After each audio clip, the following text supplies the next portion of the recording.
இது இப்போ நம்ம ஒரு சால மீன் கூட்டு பார்க்க போகிறோமா. இந்த சால மீன் கூட்டு வந்து ஏற்கனவே நான் ஃப்ரை கூட்டு எல்லாமே போட்டிருக்கேன். நீங்கள் அதெல்லாமே கீழே டிஸ்கிரிப்ஷன் பாக்ஸில் கொடுக்குறேன், பார்த்துக்கோங்க. இது வந்து மாங்காய் இல்லை புளிச்சங்காய் ஏதாவது போட்டு வைக்கக்கூடிய மீன் கூட்டு. நம்ம இன்றைக்கி புளிச்சங்காய் போட்டு வைக்கலாம். இப்போ இதில் கொஞ்சம் மஞ்சள் பொடி போட்டுக்கலாம்.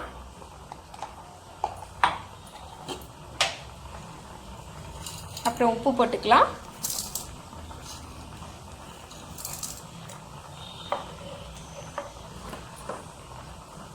அப்புறமா நம்ம எல்லாத்துக்கும் போடக்கூடிய மசால் பொடி அது போட்டுக்கலாம். இந்த மசால் பொடியோட லிங்க் வந்து டிஸ்கிரிப்ஷன் பாக்ஸில் கொடுக்குறேன்.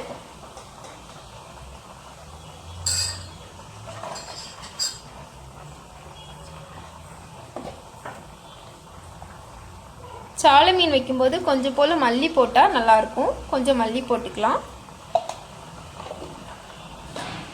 கொத்தமல்லி பவுடர்.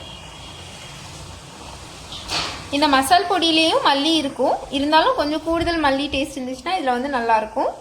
நீங்கள் வந்து இந்த மசால் பொடி இல்லை உடனே வைக்கணும் அப்படிங்கிறவங்க வந்து என்ன பண்ணுங்கன்னா 1 ஸ்பூன் வத்தல் பொடி, 3 ஸ்பூன் மல்லி பவுடர் போட்டுக்கோங்க இந்த மீன் குழம்புக்கு மட்டும். மற்றபடி வத்தல் பொடி மல்லி பொடி போடும்போது 1 ஸ்பூன் வத்தல் பொடிக்கு 2 ஸ்பூன் மல்லி பவுடர் போடணும்.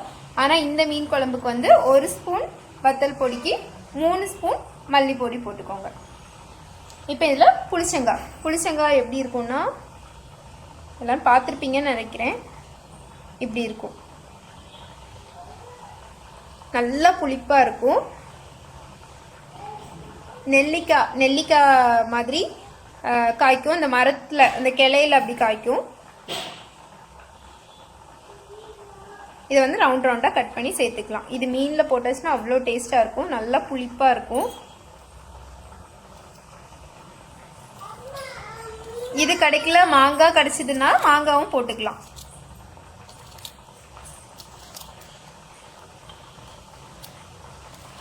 இந்த சால மீனுக்கு மட்டும் தேங்காய் நிறைய போடக்கூடாது, புளி கொஞ்சம் ஜாஸ்தியாக ஊற்றணும். அதே போல் மல்லி வந்து கொஞ்சம் கூடுதல் போடணும். அப்போ தான் இந்த சால மீன் நல்லா டேஸ்ட்டாக இருக்கும்.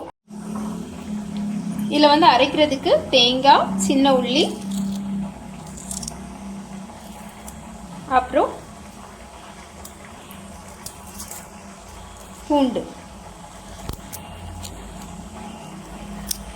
அவ்வளோ போட்டுக்கலாம்.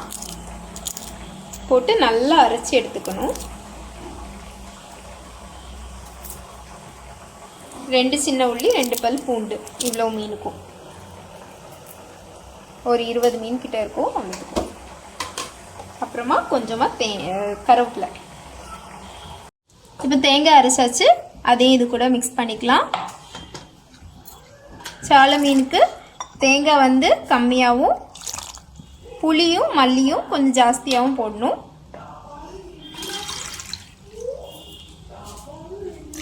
இதில் இப்போ கொஞ்சம் தண்ணி ஊற்றி வேக வச்சிடலாம்.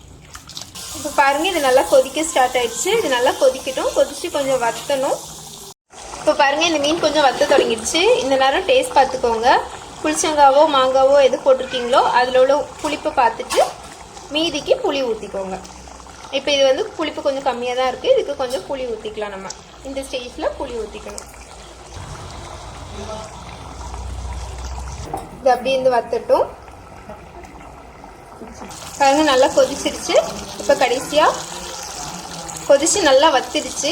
இப்போ கடைசியாக கொஞ்சம் கருவேப்பிலை போட்டு ஸ்டவ் ஆஃப் பண்ணிடலாம். நல்லா டேஸ்ட்டாக புளிப்பாக காரமாக ஒரு மீன் கூட்டு வேணும்னா இந்த கூட்டு நீங்கள் ட்ரை பண்ணலாம் கண்டிப்பாக. இந்த மீனும் ரொம்ப நல்லது ஹெல்த்துக்கு.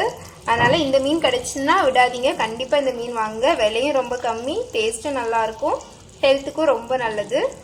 நல்லா சூடு சோறு கூட இது வந்து ரொம்ப டேஸ்ட்டாக இருக்கும். கண்டிப்பாக ட்ரை பண்ணி பாருங்கள். ஒருவேளை உங்களுக்கு புளிச்சங்காய் கிடைக்கலன்னா மாங்காய் யூஸ் பண்ணிக்கோங்க. ரெண்டுமே ஒரே டேஸ்ட்டில் தான் இருக்கும். ரெண்டுமே கிடைக்கல அப்படின்னா கொஞ்சம் ஜாஸ்தியாக புளி ஊற்றிக்கோங்க, அவ்வளோதான். ட்ரை பண்ணி பாருங்கள். தேங்க்யூ.